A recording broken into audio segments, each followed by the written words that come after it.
एक कठोरता ही शरीर धारण करके आ गई। जन कठोरपन धरे शरीर, कितनी कठोर हो गई हैं उनके वाक्यों में। उन्होंने ये नहीं कहा कि महाराज नहीं नहीं आप की मृत्यु क्यों हो, आप मत राम को वन भेजिए। उसके उत्तर में महारानी कैकेयी ने कहा महाराज अयोध्या में एक न एक की मृत्यु तो होगी। आप ये कहते हैं राम बन जाएंगे तो मैं, आप कहते हैं आपकी मृत्यु होगी, और मैं भी बता रही हूं कि राम अगर बन नहीं गए तो मेरी मृत्यु हो जाएगी।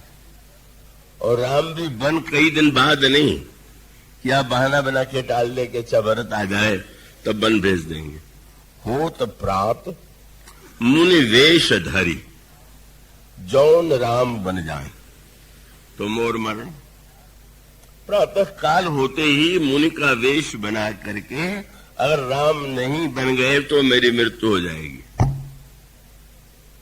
पूछा जा सकता है कि किसकी मृत्यु आप चाहती हैं, अपनी मृत्यु की पति की मृत्यु?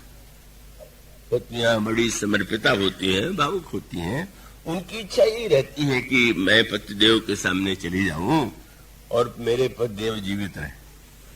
लेकिन लोभ का कफ कितना हृदय को कठोर बना देता, वो कैकेयी के उत्तर में दिखाई पड़ा। कैकेयी जी कहती है नृप समझऊ मन मान, दोनों में किसकी मृत्यु होनी चाहिए?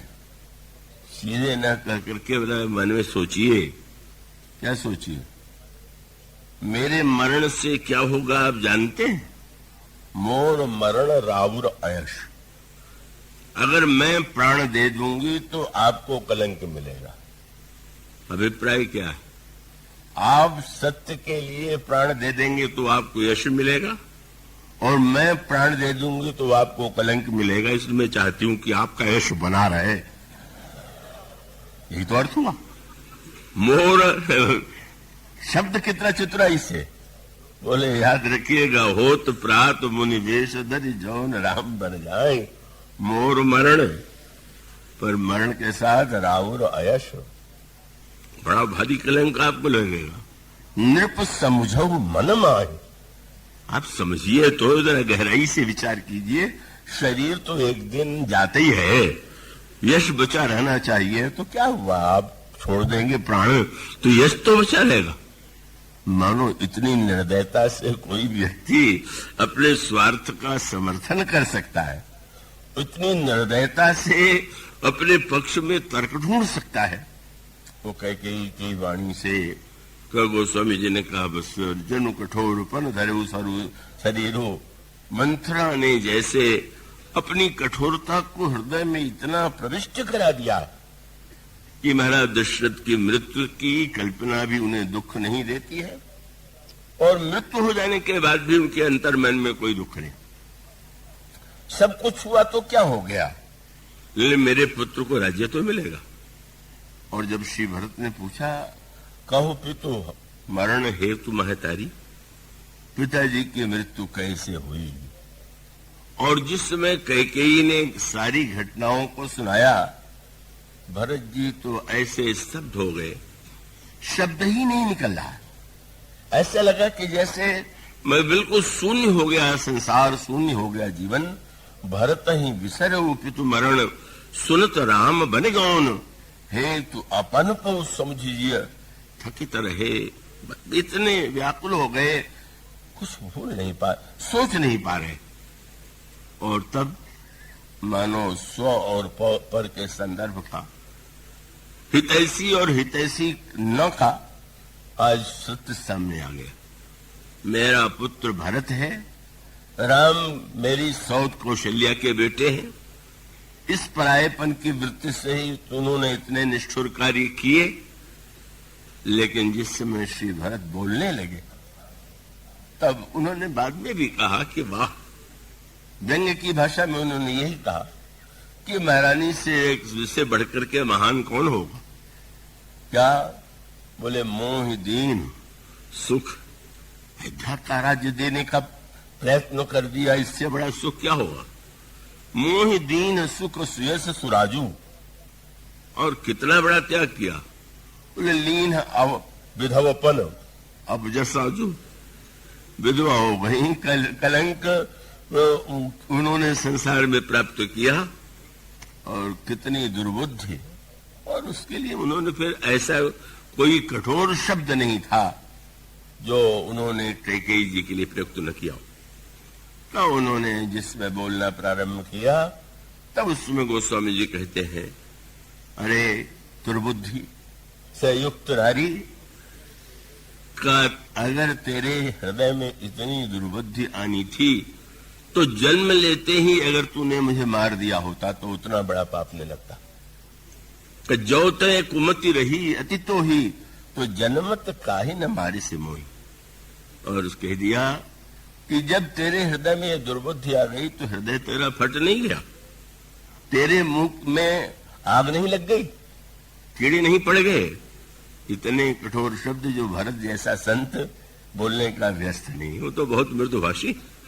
लेकिन ये जब कहते हैं, जब तय कुमति कुमति ये थे वो खंड खंड हुए हृदय न गयो, बर मांगत मन भई नहीं पीरा, गरिन जी है मुंह परेऊ न कीरा। इतने कठोर शब्दों में भर्त्सना करने लगे। क्या तात्पर्य था? जब उन्होंने सुख की परिभाषा राज्य मान लिया और अपनी समझ से अपने पुत्र को सुख पहुंचाने के लिए इतना कुछ उन्होंने त्याग किया, तो भरत जी के चरित्र में बार बार वह एक शब्द आता है। और मानो उसका अभिप्राय यह है, उसका तात्पर्य यह है कि उन्होंने कहा कि सत्य तो यह है कि कितनी बड़ी दुर्बुद्धि। कभी उन्होंने मां शब्द तो कहना ही बंद कर दिया। उन्होंने कह दिया तो मेरा दुर्भाग्य है कि तुम्हारे गर्भ से मेरा जन्म हो गया। लेकिन सूत्र वही था कि तुमने जिस सुख की कल्पना किया राज्य में, तुमने देखा कि तुम्हारे इस सुख की कामना का परिणाम क्या हुआ। आज सारी अयोध्या दुख में निमग्न है, शोक में संत्रस्त है। सबको दुखी बना करके तुमने ये कल्पना किया कि मेरे पुत्र भरत को बड़ा सुख मिलेगा।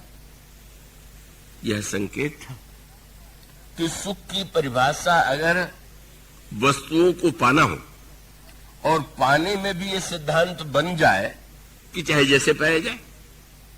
इसलिए गोस्वामी जी ने व्यंग करते हुए कहा कि कलयुग में सयाना कौन माना जाता?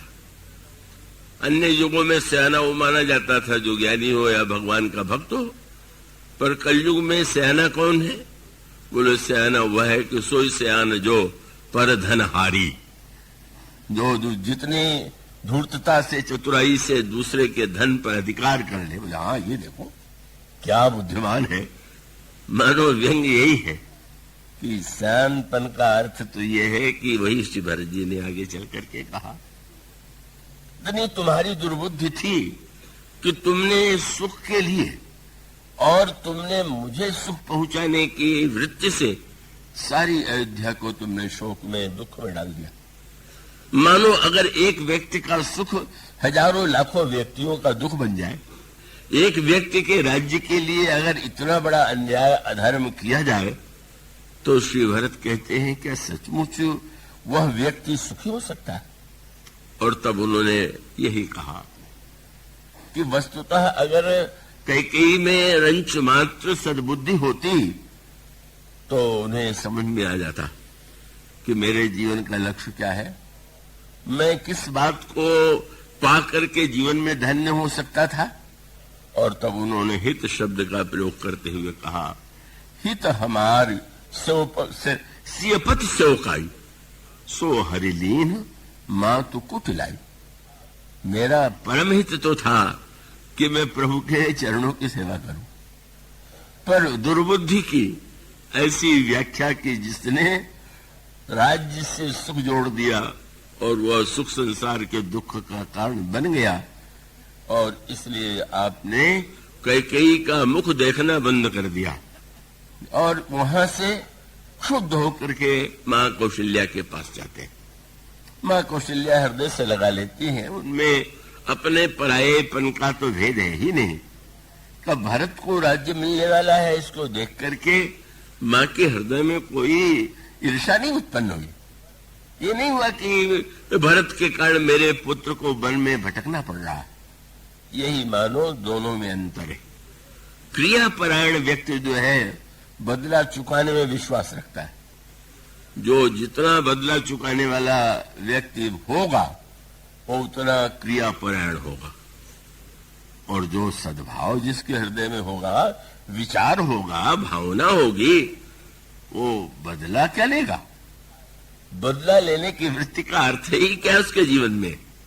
और इसलिए कई जो कौशल्या अम्बा है, मंथरा ने कह दिया, कई कौशल्या ने तुम्हें देखो अपने बेटे को राज्य दिलाने के लिए क्या नहीं कर लिया, और ये कहा कि तुम्हें साउथ के हृदय को इतना कष्ट पहुंचाना, बस देहु लेहु सब सवति हुलासु। कौशल्या बड़ी मगन हो रही थी, जब दुख में जलने लगे, पीड़ित होने लगे, तब ना आनंद आवेगा। मानो क्रियापरायण व्यक्ति बदले पर विश्वास करता है। एक हिंदी का शब्द है, उत्तर प्रदेश में, यहाँ पर हो सके नहीं हो, ये विवाह आदि में संस्कारों के बाद जो अपने परिचित या संबंधी हैं उनके पास लड्डू भेजे जाते हैं। पर लड्डू देने में ये नियम नहीं है कि अपने मन साहब चाहे जितना लड्डू भेजिए। एक शब्द है बायन। बायन माने उसके घर से जितने लड्डू आए हैं उतने भेजा जाएगा, उससे बिल्कुल अधिक नहीं होना चाहिए, उसको बायन कहते हैं। महाराज देवर्षि नारद ने भगवान से यही कहा था कि भले घरे अब बायन दीना, अब तुमने मुझे बायन दे दिया है तो मैं भी बदले में उतने ही दूंगा। यही शब्द उनके मुझसे, भले घरे अब बायन दीना, बाबू के फल आपन कीना। तुमने मुझे दुख दिया, अब मैं बदले में वही तो दूंगा जो तुमने दिया। और इसलिए उन्होंने यही कहा, तुमने मुझे इतना दुख दिया तो मम अपकार कीन तुम भारी, तो नारी विरह तुम हो दुखारी। तुमने मुझे दुख दिया और तुम भी दुख पाओगे। पर भगवान ने हंस करके यही कहा कि देखो नारद, तुम तो संत हो, और संत का तो स्वभाव है कि संत सहज सुभाए खगराया, पर उपकार वचन मन काया। तो देखो रोष में भी तुमने शाप भी दिया, पर दुख देने के लिए दिया, लेकिन तुमने ध्यान नहीं दिया कि मैंने तुम्हारे या तुम्हारा विवाह नहीं होने दिया, तुम ऐसा कहते हो। तो तुम अगर दुख देना चाहते तो यही शाप देते कि तुम्हारा विवाह नहीं होगा। पर तुमसे ये तो निकला नहीं, तुमने कहा पत्नी के वियोग में तुम दुखी होगे, तो तुमने इतना वरदान तो दे ही दिया कि विवाह तो होगा ही। अब ठीक है, तो तुमने तो भले ही दुख, इसी लिखा हुआ है कि नारद जी ने दुख देने के लिए दिया बदला बायन, पर साप शीस धरी हरसी प्रभु बहु विनती कीन। वाह महाराज, कहना चाहिए बंदर कष्ट देंगे, वो कह रहे हैं कि बंदर तुम्हारी सहायता करेंगे। और साथ साथ जब यह वाक्य कह दिया कि बंचहु मोहि जवन धरि देहा, सोई तनु धरहु शाप ममया। तुमने राजकुमार का वेश बना करके मुझे ठग लिया, तो तुम्हें मनुष्य के रूप में अवतार लेना होगा। प्रभु ने कहा कि देखो कैसा परोपकार वचन मन काया का, मुझे अवतार लेने की भी आज्ञा दे दिया, मनुष्य के रूप में अवतार लेने का शाप दिया।